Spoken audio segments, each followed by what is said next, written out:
Kuri uno munsi niba wanyarukiye ku bitangazamakuru bitandukanye ndetse no ku mbuga nkoranyambaga dukoresha hano mu gihugu cy'u Rwanda, ubwo ndavuga Facebook, Instagram cyangwa se TikTok, yewe na YouTube uri kunkurikira muri aka kanya, niba wayigezeho nta kabuza wabagize amakuru make umenya kuri iyi video uri kureba kuri screen yawe. Ni inkuru y'uwo bita Miss Mutesi Jolly, muramuzi neza cyane ngo yabaye Miss Rwanda 2016.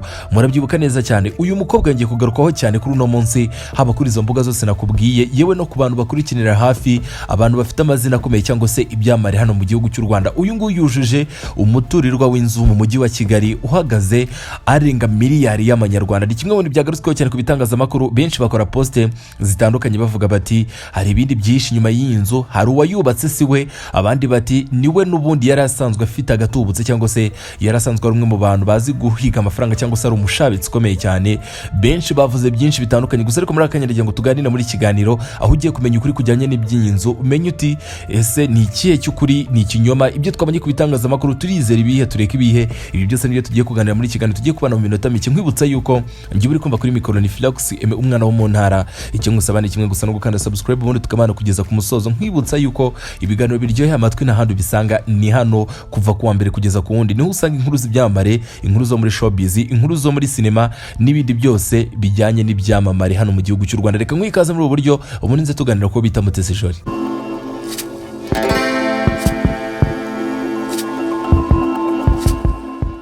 Muri Felicien Auto Spare Part tubafitiye ibikoresho by'ubwoko bwose, cyane cyane ku modoka zizwi nka Hyundai cyangwa se imodoka z'amakia. Akarusho nuko kubadutumye ibikoresho mu gihe cy'ukwezi kumwe biba bigushyitseho, ndetse n'abandi bagurisha cyangwa bakagura imodoka z'ubwoko bwose twabatekerejeho. Waba ufite ikibazo cy'BS, aho ntabwo nibagiwe kukubwira ko iyo uguze PS muri Felicien Auto Spare Part tugufitiye igaraje ry'icyitegererezo, ari ryo bita Two System Auto Korea Garage. Kandi akarusho iyo uguze PS tuguhereza garanti.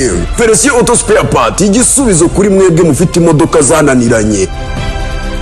Nkuko nari maze kubikubwira, nari ngerageje kunyuramo muri make ngena nkubwira incamake z'ibyo tugiye kuganiraho muri aka kanya. Ni inkuru yo bita Miss Mutesi Jolly, n'umwe mu bakobwa bafite izina rikomeye hano mu gihugu cy'u Rwanda bitewe n'ibikorwa bitandukanye yagiye akora ndetse n'ibyo yagiye agaragaramo by'abandi, ndetse n'uburyo ari umwe mu bantu bafite izina rikomeye cyane hano mu gihugu cy'u Rwanda binyuze muri ibyo bikorwa byose. Uyu ni umwe mu bakobwa benshi bafata nk'icyitegererezo, ni roromodo wa benshi, nibwo buryo nabisobanuramo, kuko unyarukiye ku mbuga nkoranyambaga ze wareba muri commentaire ni benshi bagenda bandika bati nifuza kuba nkawe, uri roromodo wanjye. Ibyo byo byamaze kuba nk'umuco, ni ibintu dusanzwe tuzana mu gihugu cy'u Rwanda, byagera ku bana b'abakobwa ho ni ibintu bikomeye cyane. Dukunze kubabona mu interview bavuga bati nifuza kuzagira ibyo ngeraho nka Miss Mutesi Jolly.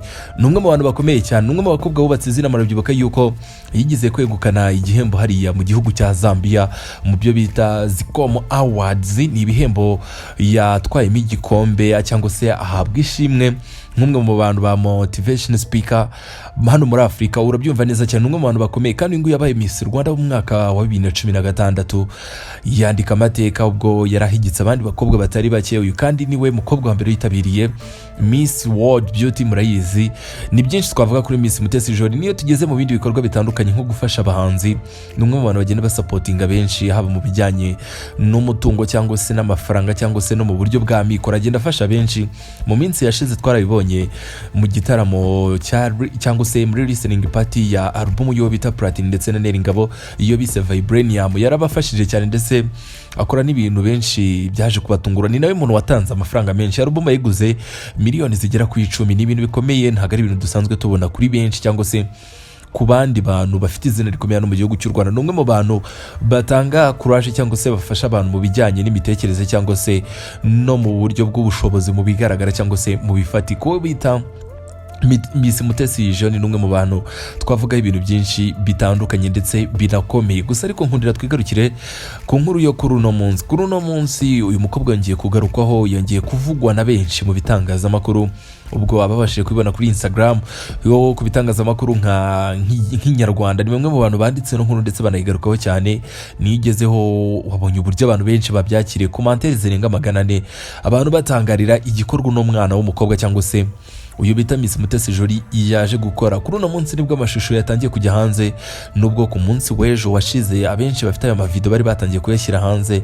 Gusa ariko murabizi yuko buriya kugira ngo inkuru ujye kwizera cyangwa se uvuge yuko ari ukuri bisaba ko hari sosi ubona cyangwa se aho yaturutse hakomeye. Nyuma y'uko igitangazamakuru bita Igihe, Inyarwanda ndetse na The Choice n'ibindi byose bikomeye hano mu gihugu cy'u Rwanda bibreakinze ino nkuru, benshi bahise batangira kubyizera, baravuga bati ni ukuri ubwo tumaze kuyibona ahantu nk'aha, kuko ntabwo bajya bapfa gupostinga cyangwa se gutangaza inkuru zimeze gutyo. Nk'uko wabibonye muri ya video nakweretse, uri no kugenda ubona muri aka kanya turi kugenda tuganira, uyu bita Miss Mutesi Jolly yagaragaye mu mashusho arimo arazenguruka umuturirwa w'inzu, inyubako igeretse nziza cyane, inyubako ntabona uburyo mbisobanuramo kuko ni inyubako y'agatangaza, noneho byagira kuba ari umuntu ku giti cye ndetse ari niyo guturamo. Ni ibintu bikomeye cyane, ni ibintu tudasanzwe tubona ku bantu bose, especially mu bantu bo muri showbiz cyangwa se abantu bo mu myidagaduro muri rusange. Ni inyubako y'agatangaza, inyubako uyu mukobwa bita Miss Mutesi Jolly yujuje, ari mu byishimo bikomeye nyuma y'uko ino nzu ayujuje. Igisigaye ni ukuba agiye kuyimukiramo akahita yigeramo. Benshi batangiye no kutangaza amakuru bivuga yuko yamaze kuyigeramo. Ni inyubako nini, inyubako igeretse gusa, ariko ikibazo si uko igeretse cyangwa se igitangaje si uko ari iyo ku giti cye, ahubwo igitangaje ni amafaranga cyangwa se akayabo k'amafaranga yatwaye kugira ngo ino nzu yuzure. Biravugwa yuko ndetse byamaze no kuba confirmed kuko ababitangaza ni abafite amakuru ya hafi cyangwa se icyo twita zandani, ni abantu bafite amakuru yizewe.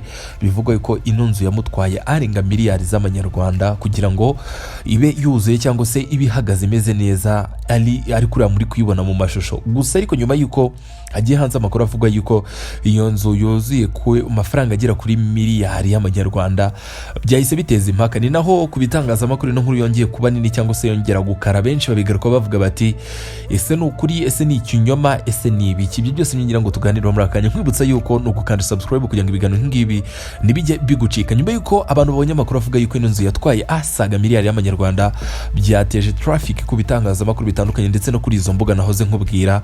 Benshi bashyiraho commentaire, niba wageze kuri Facebook cyangwa se Instagram cyangwa kuri TikTok, ahantu hose hari poste ivuga yuko uyu mukobwa cyangwa se Miss Mutesi Jolly yujuje ino nzu, harimo commentaire nyinshi bavuga bati nibitangaza. Ndaza guhera kuri commentaire zagiye zimutera icyo bita icyotezo. Benshi bavuga bati ntago ari ibintu tugomba gufata nk'ibisanzwe, ni ibintu bikomeye kuba umwana w'umukobwa ukiri muto, kuko Miss Mutesi Jolly urebye urwego ariho n'imyaka twavuga yuko ari muto, kuko ni ibintu abenshi babigera, hari abantu bakuru cyane bari mu myaka mikuru barakoze ibintu byinshi, barakoze ibintu bikomeye. Benshi bavugaga bati uyu mwana w'umukobwa akwiye respect iteye ubwoba cyangwa se akwiye icyubahiro gikomeye cyane. Hari ibyo tumugomba kuko ntago ari ibintu dusanzwe tubona inzu ihagaze arenga miliyari y'amanyarwanda. Ni ibintu bikomeye, ni ibintu tutagomba gufata nk'ibyoroshye cyangwa se ngo tubibone gutyo gusa tubirenze ingohi. Uyu mwana w'umukobwa benshi bamugarutse bamushimira gusa, ariko hari abandi bashyiragaho commentaire bavuga bati ibi ntabwo bishoboka, ni ibinyoma cyangwa se ntabwo ari ukuri. Nibyo koko inzu yuzuye, ariko ntabwo yageza muri ayo mafaranga miliyari. Benshi bati se iyo yakoreye ryari? Ntituzi business akora, ntituzi akazi akora, ntituzi ibikorwa bye bikomeye, tuzi ayo mafaranga yose yaba yaraturutse. Ibyo byateje impaka ku bitangazamakuru. Benshi bati ntabwo ari ikibazo cy'uko twakibaza ati byaturutse cyangwa se byagenze bite, icy'ingenzi tubona nuko ariye ayujuje. Benshi bahita bihuza n'inkuru zahoze zivugwa mu minsi yashize yuko uyu Miss Mutesi Jolly ari mu rukundo n'uwo bita Lugumi Saidi. Uyu mugabo muramuzi neza cyane, ni umwe mu bagabo bafite izina rikomeye cyane hano mu gihugu cya Tanzania, akaba akora ubucuruzi bwo gucuruza intwaro gusa ariko bwemewe n'amategeko. Murabizi neza cyane, ni umwe mu bagabo bafite izina rikomeye cyane. Uyu mugabo rero we ntasiba kubyerekana buri munsi, abinyujije ku mbuga nkoranyambaga ze, yerekana yuko Mutesi Jolly ari umukunzi we cyangwa se ari fiance we, niko nabisobanura. Abenshi bati tuzi aho biri guturuka, abandi ati niyo nkomoko, mwikirirwa muvunika cyangwa se ngo mubaze byinshi. Ukuri nuko mwibitindaho nuko bimeze. Ibyo byatumye benshi ku bitangazamakuru bavuga byinshi ndetse banandika inkuru nyinshi zitandukanye. Bamwe bavuga bati ibi ntago bibaho, bari kutubeshya. Abandi bati nukuri, abandi bati ese murabihakana ngo bigende bite. Gusa ariko icyo kwishimira gihari nuko amakuru yizewe nabaha nuko iyi nzu yamaze kuzura. Ni inzu nziza cyane, inzu iteye amabengeza, ni inzozi za benshi mu nkurikiranye muri aka kanya muri iki kiganiro. Ni inzu ntabona uburyo nsobanura, nta bahanzi tuzi mu gihugu cy'u Rwanda bazifite, nta banyamakuru abanyamakuru cyangwa se abakinnyi ba filime, usibye uwo bita Ali Yakuru muramuzi neza cyane, nawe n'umwe mu bantu bigize guteza impaka zikomeye cyane ku bitangazamakuru ndetse no ku mbuga nkoranyambaga nyuma y'uko yari yujuje umuturirwa nawe w'inzu igeretse uhagaze miliyoni zigera kuri 500 nk'uko yabyitangarije. Ubwo rero uwo bita Miss Mutesi Jolly nawe yongeye kuba inkuru kuri ibyo bitangazamakuru ndetse no ku mbuga nkoranyambaga nyuma y'uko yeretse abanyarwanda cyangwa se abafana be n'abakunzi be ko yamaze kubaka cyangwa se yamaze kuzuza umuturirwa uhagaze akayabo k'ayo mafaranga yose y'u Rwanda. Ni ibintu byinshi byavuzwe, ni ibintu byinshi byanditswe, gusa ariko icyo kumenya cyo nuko yabashije gukora ibintu nk'ibyo ku bitangazamakuru. Bamwe mu bantu bakomeye cyangwa se abakoresha imbuga nkoranyambaga na n'ubu baracyatanga, ushobora kunyarukira kuri za Instagram cyangwa se kuri Facebook wagenda ubyibonera. Niyo nkuru nagira ngo tugaruke yo bita Miss Mutesi Jolly wakoze amateka cyangwa se wongeye gutungura benshi ku bitangazamakuru nyuma y'uko yujuje inzu y'agatangaza mu mujyi wa Kigali ihagaze arenga miliyari y'amafaranga y'u Rwanda. Ni amafaranga menshi, ni miliyoni y'idolari, murabyumva neza cyane. Reka ngushimire, twe turi kumwe murakanye nk'ibisanzwe ni Philox Aime. Icyo ngusaba ni kimwe gusa, no gukanda subscribe ubundi tukajya tubana buri munsi mu biganiro bitandukanye, nkwibutsa yuko ibiganiro nk'ibi ngibi biryoheye amatwi na hano bisanga ni hano kuri Philox TV Show. Reka tuzahore mu kiganiro cy'ubutaha, ndagushimiye cyane. Ciao ciao.